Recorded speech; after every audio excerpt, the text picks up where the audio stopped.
2 Samuel, capítulo 9.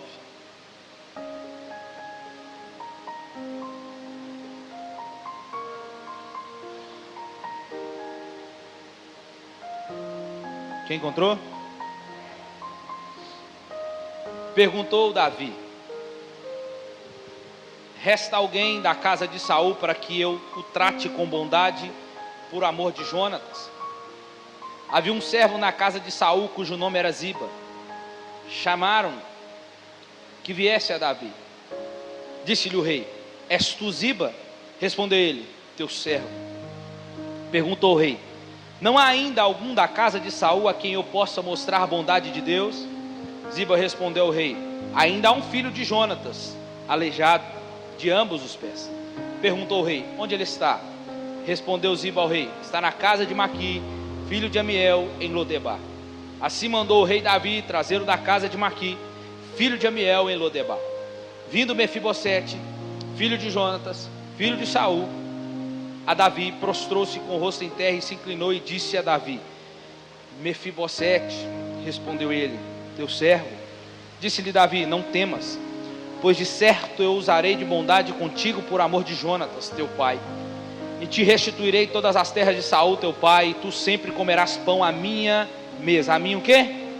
Mesa. Mefibosete se inclinou e disse: quem é teu servo para teres olhado para um cão morto tal como eu?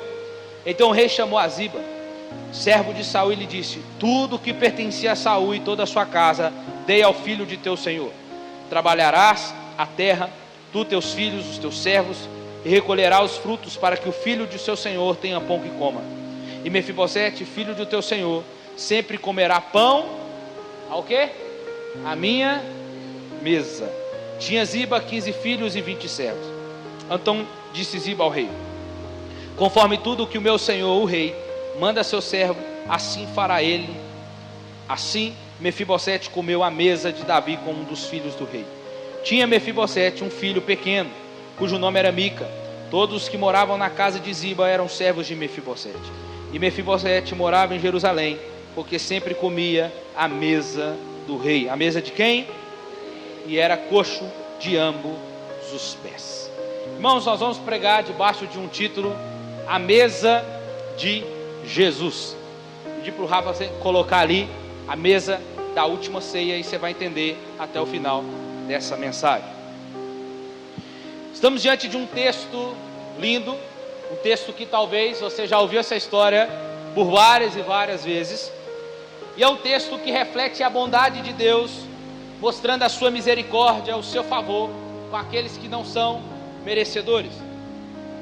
Pelo modo que nós vamos ver Davi tratando Mefibosete, nós vamos ver um ato de bondade para alguém que não é merecedora. Só para lembrarmos a história, Davi havia prometido a Saul, quanto ao seu melhor amigo Jonatas, que não exterminaria os seus descendentes quando se tornasse rei. 1 Samuel capítulo 20. E no caso, Mefibosete, filho de Jonatas, estava ainda vivo. Mefibosete, lá no capítulo 4 de 2 Samuel, é o filho de Jonatas que, quando houve uma guerra, e a serva que cuidava daquela casa pegou essa criança e fugiu com ela, e ao fugir ele cai, e ao cair ele fica paraplégico. Lá no capítulo 4 nós vamos ver essa história. E aí é chamado, de a ama. Tomou, fugiu, e apressando ele caiu e ficou coxo. O seu nome era Mefibosete. Davi então vai cumprir a sua promessa, a qual ele fez com seu amigo Jonatas. E é importante ressaltar que a motivação de Davi para procurar Mefibosete não foi a condição triste por ele ser um homem aleijado. Não foi por isso, mas a motivação de Davi foi de honrar a promessa que ele fez ao seu amigo.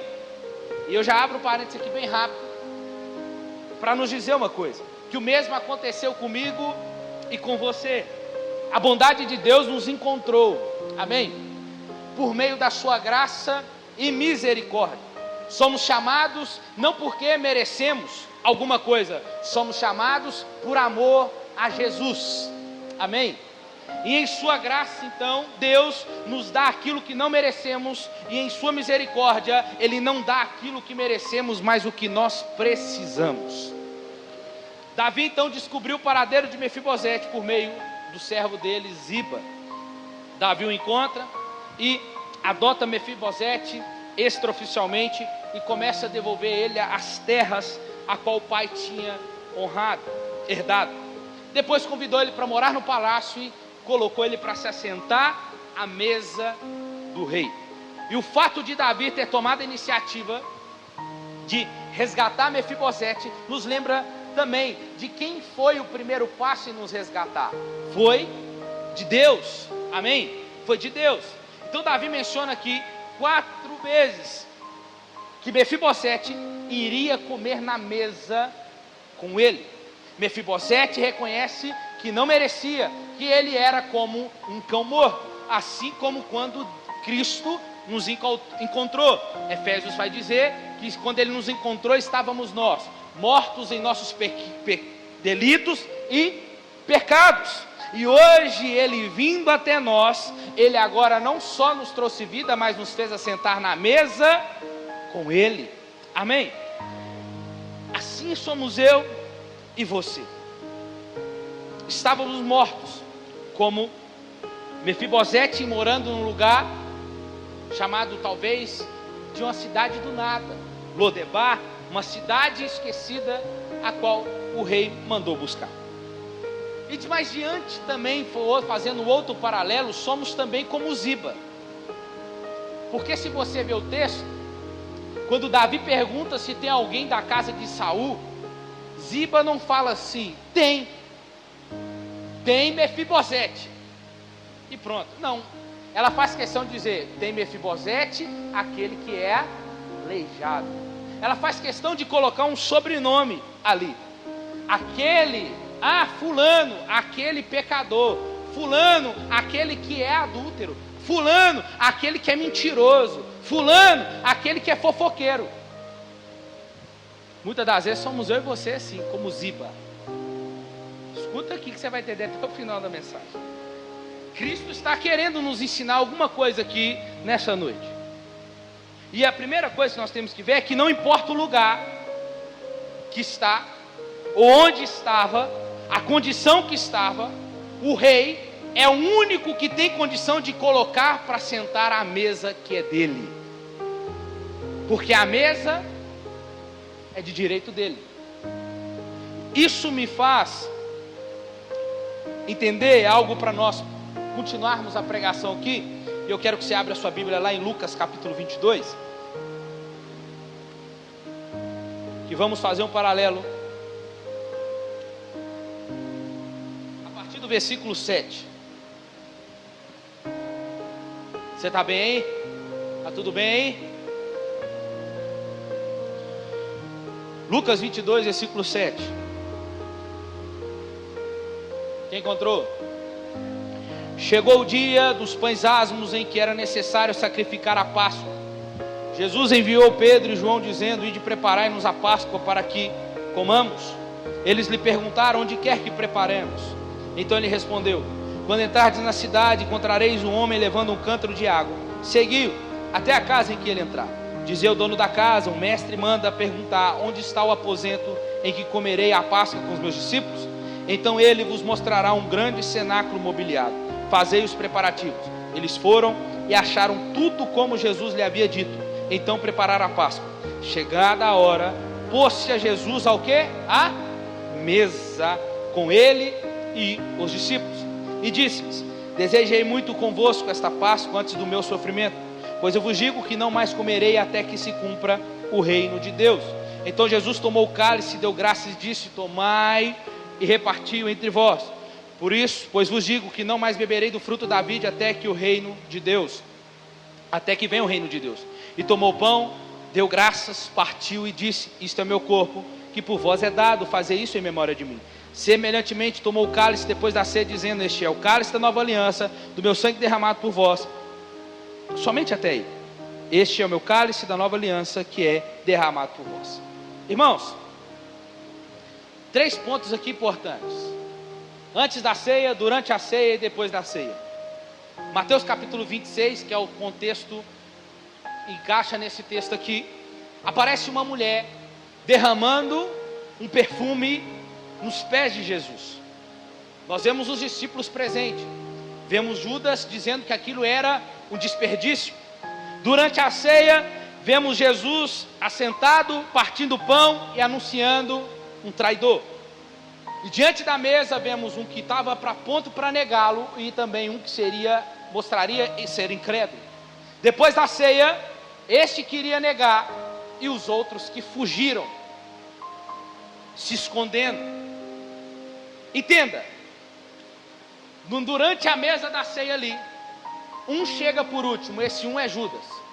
Ele chega por último, e quando ele chega já seduzido, porque ele foi vender Jesus.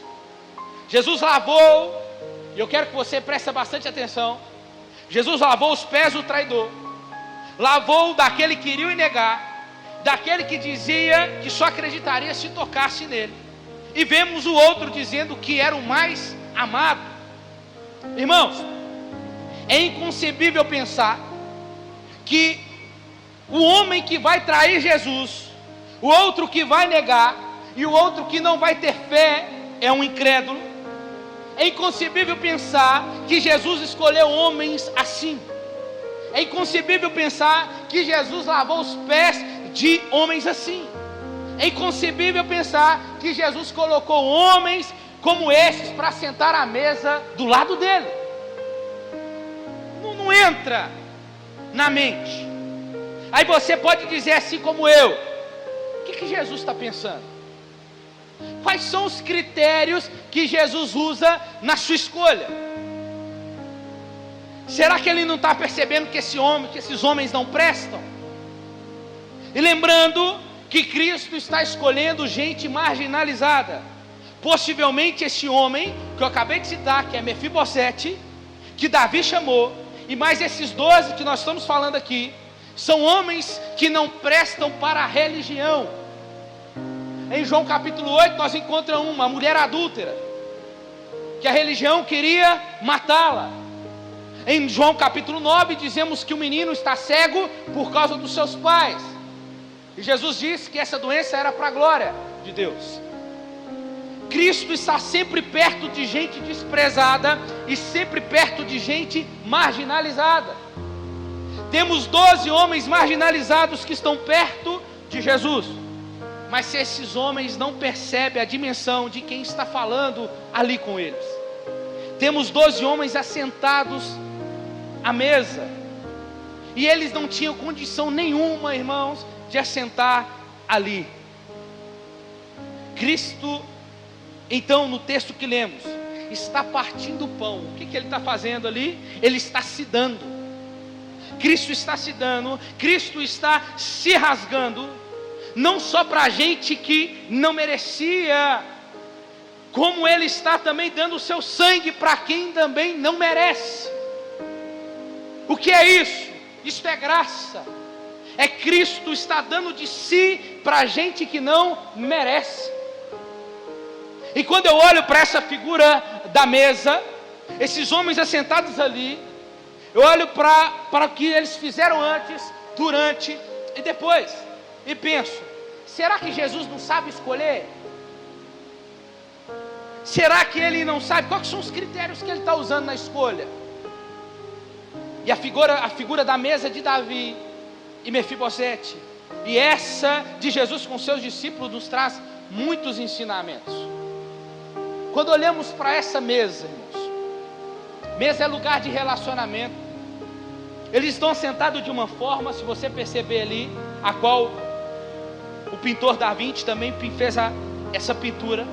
Você vai ver que eles estão assentados de uma forma que todos se veem, todos estão se interagindo um com os outros.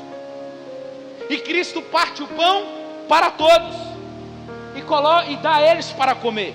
Ele dá o cálice para todos beberem. Olhando para essa mesa, nós podemos ver uma coisa: a diversidade.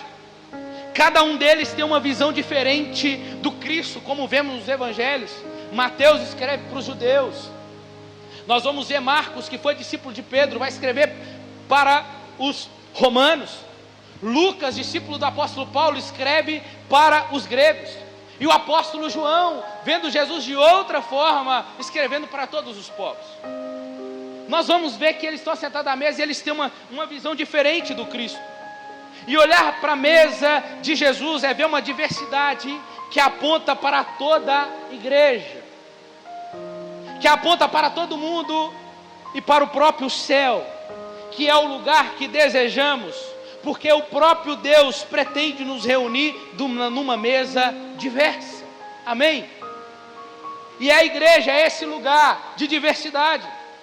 Igreja é esse lugar que entra todo tipo de gente, e que todo tipo de gente cabe. Amém? Amém?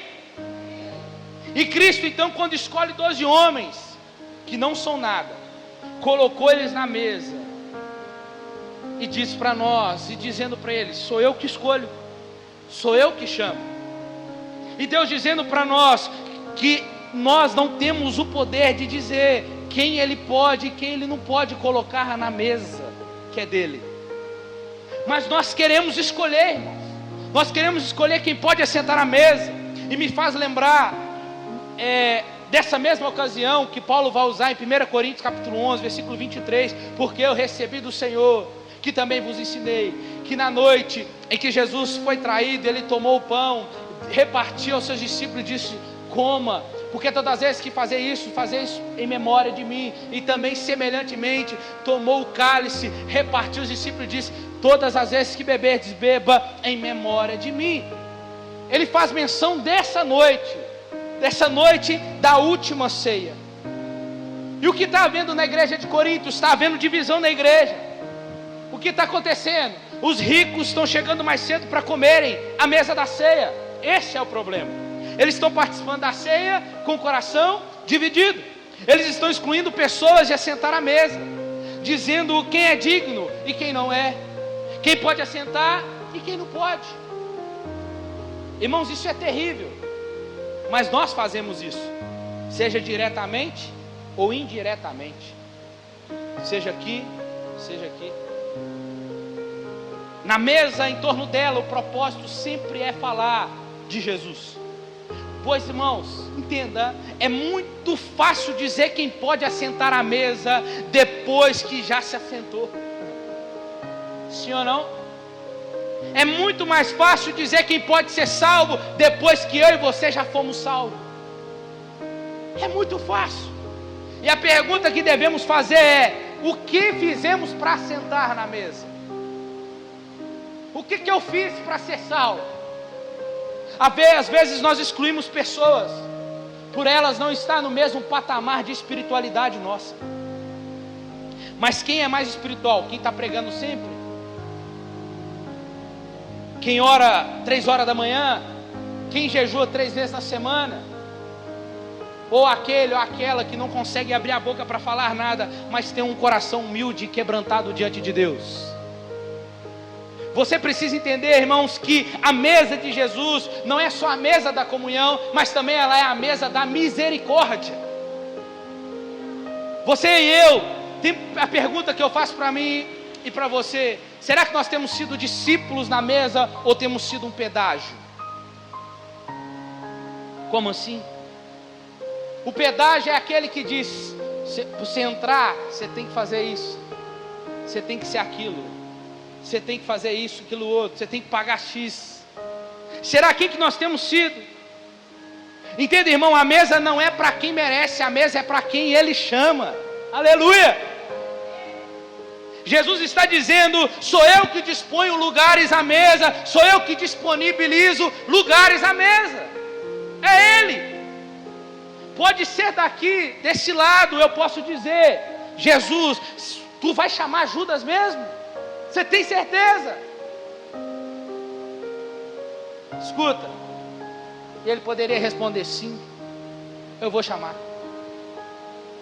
Eu vou chamar. Escuta, é segurança para nós ver Deus chamando homens assim, homens dessa forma, Porque Deus, quando chama alguém que aparentemente aos nossos olhos não presta ou não tem caráter, a gente fica diante de um espelho. Deus tem dado o poder para saber que Ele chamou. Mas cedo ou mais tarde a obra ficará visível para todos de quem Ele chamou. E olhando para essa mesa com os 12 irmãos, como a de Davi junto a Mefibosete, eles não fizeram nada para estarem ali. Eles não levaram nada para a mesa. Eu não trouxe nada para a mesa. De fato, eles não levaram nada para a mesa, chegaram de mãos vazias, rejeitados. Por quê? Porque não serviam para a religião. E Cristo com esses homens, imagina Pedro, colérico, sanguíneo. Coitado da esposa de Pedro. E aí Jesus vira para ele e fala: eu tenho lugar na mesa para você. Talvez nem saiba falar, nem fala bem. E Mateus, coletor de impostos, era rejeitado pelo seu povo. O bom é quando Deus escolhe alguém, Ele não está baseando nos méritos desse alguém, irmãos. Ele está se baseando nos méritos do seu filho, a qual Ele escolhe. Não foste vós que me escolhestes, mas eu escolhi a vós outros, diz o Senhor. Olhando para essa mesa, eu posso dizer, irmãos, que para ter lugar na mesa, eu preciso parar de confiar nos meus méritos. Talvez no seu trabalho o mérito seu vale. Talvez funcione na sua escolha, mas no reino de Deus não. No reino de Deus é apesar dos meus méritos, é dos meus deméritos. E sabe de uma coisa, irmãos, é que nós temos que descansar na obra de Jesus. Eu e você podemos, porque é Ele que abre o espaço na mesa. É Ele que está dizendo para mim e para você assim, ó. Se Jesus fosse mineiro, Ele dizia para nós: se arreda aí, porque cabe mais um aqui. É Jesus dizendo para nós: arreda aí. Mas talvez você está dizendo: Jesus, não cabe, não dá. E Jesus está dizendo para você: quem que é o dono da mesa? É eu. Então quando eu digo que cabe mais um, cabe mais um. Arreda aí. Então, irmãos, é Ele que chama. E aparentemente isso confunde a nossa mente. Porque nós pensamos que Ele tem que chamar aquilo que os nossos olhos julgam como piedosos. Só que os fariseus, os saduceus, os religiosos do templo, tinham aparência de piedade, mas em nada a sua vida glorificava a Deus, nada. Isso confunde a nossa mente, porque a mesa em que Jesus está sentado, Ele é um homem perfeito, puro, santo. Tem um homem que traiu, tem um que o vai negar, tem um que é incrédulo, mas Ele não está confiando na perfeição desses homens. Não está. Então, além de estar à mesa por não méritos, estar à mesa não tem a ver com as minhas imperfeições ou perfeições. Isso fica confuso. Cristo vai chamar pessoas imperfeitas para sentar à mesa.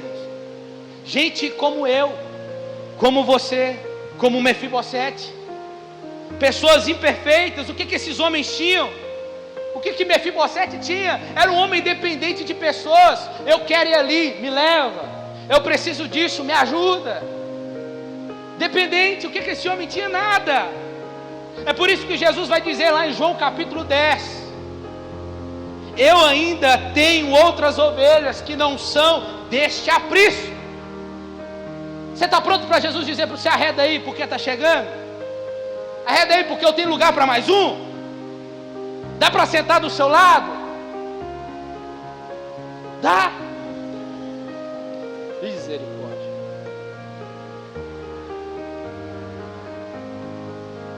Irmãos, Deus vai chamar pessoas, sabe o que? Pessoas que eu não engulo.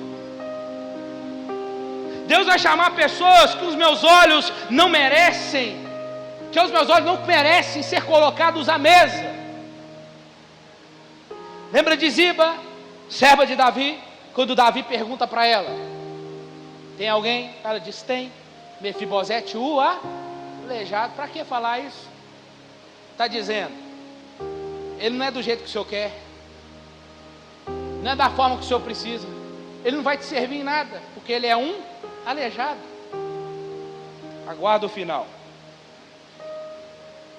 Irmãos, só que Deus não trabalha por méritos, mas por graça. Porque se fosse por mérito, eu e você não estaríamos aqui. Amém? Porque eu não mereço isso. Você que está aqui, nós merecíamos a condenação. Mas Ele nos deu o Seu Filho, não somente para nos salvar, mas para nos dar um lugar à mesa, na sua mesa. Assim como Davi chamou Mefibosete, Cristo também nos chamou para sentar na mesa. Na mesa de Jesus, escute isso aqui agora. Na mesa de Jesus, o que nos confunde é que o traidor come, o que vai negar come, o incrédulo come. Na mesa de Cristo todos comem. Na mesa de Jesus tem lugar para a prostituta, tem lugar para o pedófilo, tem lugar para o estuprador. Isso confunde a nossa mente, né? Tem lugar para o homossexual. Na mesa de Jesus tem lugar para todos eles. É difícil dizer amém, né? Sabe por que é difícil? Por causa da nossa religiosidade. Nós somos muitos religiosos. Tem lugar para todos, irmãos, na mesa que é de Jesus. Você tem que sair daqui nessa noite entendendo que a mesa não é minha, o lugar que você sentou não é seu, foi Ele que reservou para você, foi Ele que te colocou para sentar. O que você fez? O que eu fiz? Nada. Nada.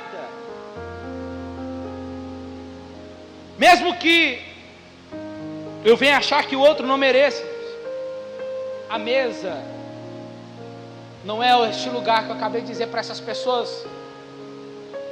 A mesa não é lugar para pessoas que auto se justificam, dizendo, eu estou aqui porque eu mereci, não. A mesa é lugar para pessoas que reconhecem de pecadores, mas pecadores que foram justificados pela graça de Deus. Comer na mesa de Jesus é para quem Ele quer, é direito de Jesus, irmãos. Dar o lugar para quem Ele quiser. E nós temos que tomar esse cuidado para não sermos aqueles que vai designar quem vai assentar na mesa e quem não vai. Nós não temos esse direito. Talvez não. Entenda, você e eu, a gente não merecia estar sentado ali. A gente não merece.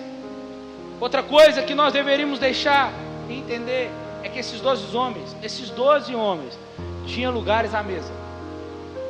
Nós também podemos.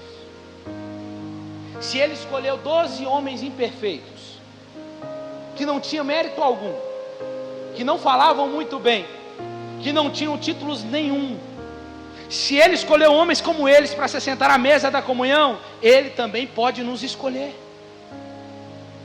Amém?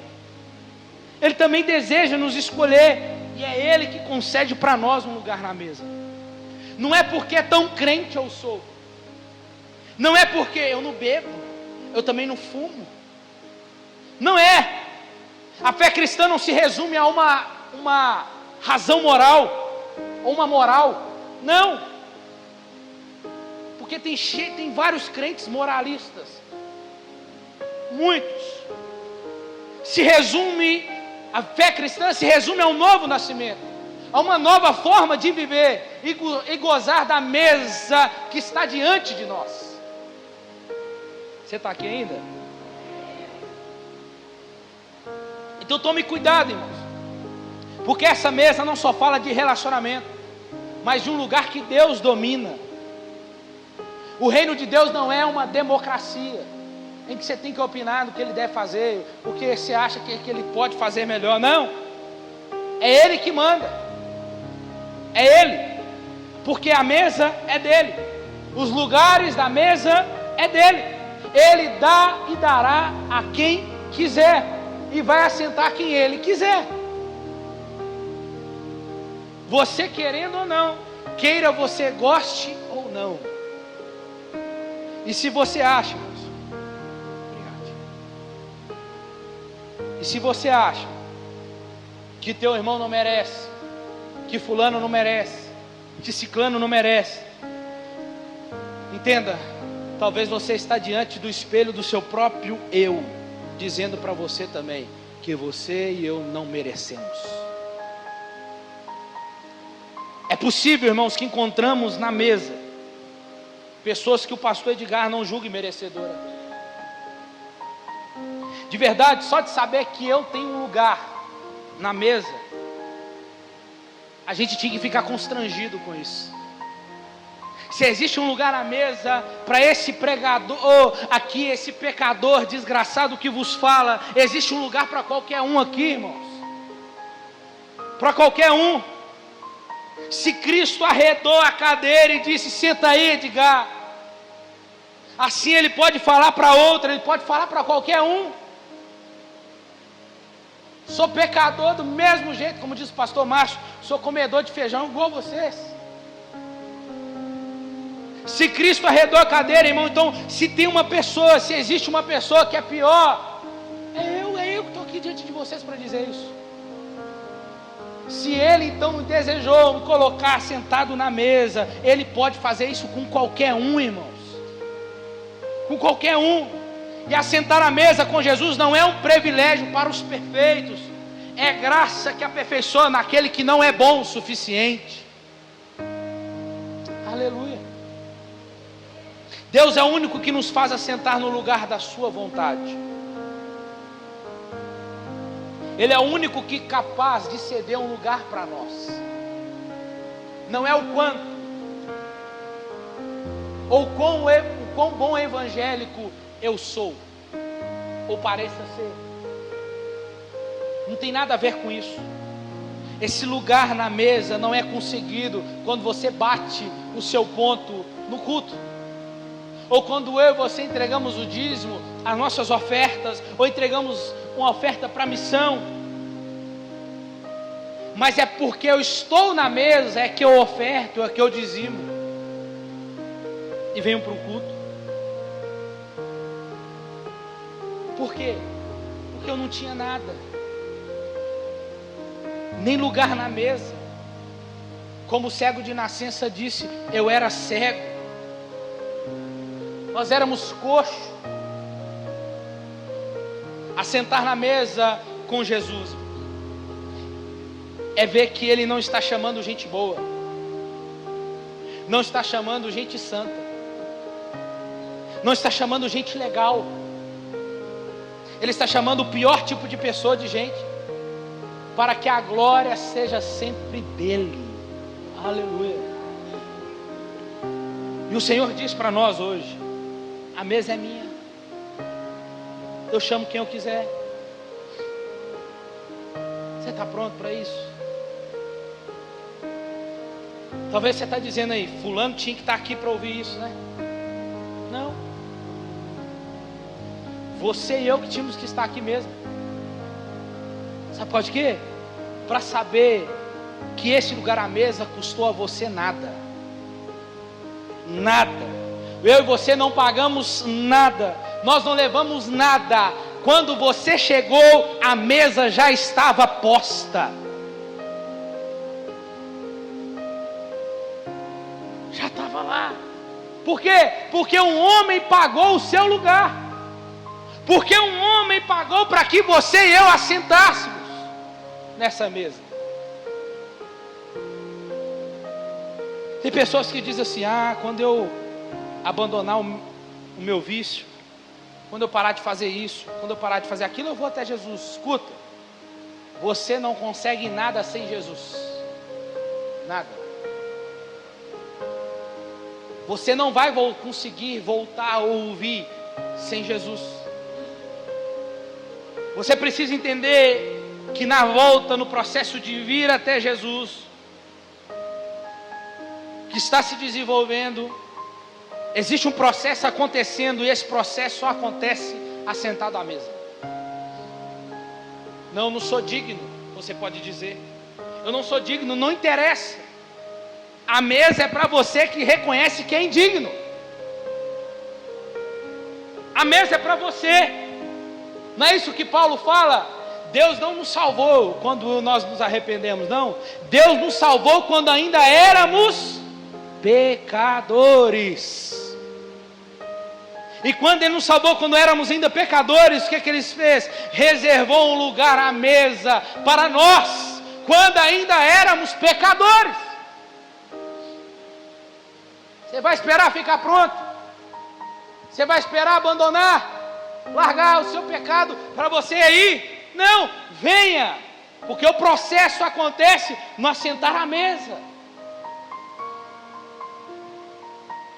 Eu quero assentar à mesa. Mas para sentar à mesa eu tenho que deixar de confiar nos meus méritos. A mesa da comunhão, irmãos, só faz sentido quando ela gira em torno de Jesus, porque ela acentua a nossa soberba, ela alinha os nossos pensamentos, ela conserta as nossas palavras, ela muda a nossa visão e nos faz, consequentemente, olhar para o outro e reconhecer que também sou indigno. Se eu te pedisse para você orar aí agora, para a pessoa mais pecaminosa que você conhece, talvez você lembraria do seu vizinho, talvez você lembraria de um amigo seu, uma amiga sua. Mas escuta, o teu primeiro impulso deveria orar por você mesmo. O teu primeiro impulso deveria ser orar por você mesmo. Sabe qual a diferença dos discípulos para Mefibosete? Não tem. Não tem. Porque assentado à mesa, todos somos iguais diante dele. Não tem A, não tem B, tem C. Mefibosete, com aquela imperfeição dele nas pernas, sem mexer, se colocasse ele na mesa, alguém poderia olhar para ele, olharia de igual para igual. Sabe o que nos iguala num ambiente desse como de culto, irmãos? São o meu e o seu pecado. Quando o Senhor olha para nós, Ele está dizendo: eu estou vendo todos de forma igual. Porque se você está sentada na mesa, não tem um olhando de forma diferente, de cima para baixo ou de baixo para cima, é todos olhando da mesma forma. Aleluia! Entenda, irmãos, você está sentado na mesa e o que iguala é isso, que nós não passamos de pecadores, mas de pecadores justificados pela graça de Deus. É isso que nós cremos. Você e eu podemos ser o que for, mas diante da mesa de Jesus, todos somos iguais. Tem lugar para todo mundo na mesa. Tem lugar para você, tem lugar para o adulto, tem lugar para o mentiroso, tem lugar para aquele que acha que nunca mais vai ser alguma coisa, tem lugar para ele, tem lugar para ela. Talvez você entrou aqui nessa noite dizendo isso: eu nunca vou fazer mais nada, eu não sei se eu vou ser mais alguma coisa. E Jesus está dizendo para você: tem lugar na mesa para você, tem lugar na mesa para você, tem lugar na mesa para todos nós, irmãos. Sabe o que acontece? É que a religiosidade nos mata muito e faz a gente matar os outros. Porque se amanhã o pastor Edgar cair, irmãos, sabe quem vai me matar? Primeiro, sou eu mesmo. Segundo, a igreja, a religiosidade. Porque as pessoas não acreditam mais que Deus possa levantar ela. É isso que nós fazemos. Nós não acreditamos que o Senhor pode levantar de novo pessoas, que Deus pode restituir pessoas. Seja qualquer um aqui tropeçou, você viu fulano, você viu ciclano, então tem lugar na mesa para ela ainda. Tem lugar na mesa, porque não é sobre o que fez, mas é sobre o que Jesus fez por nós. Fica de pé no seu lugar. Então aqui, acabou. Não é sobre olhar daqui para lá. É olhar daqui, ó, para cá. Todos de forma igual. Ninguém é melhor do que ninguém. Ninguém é maior do que...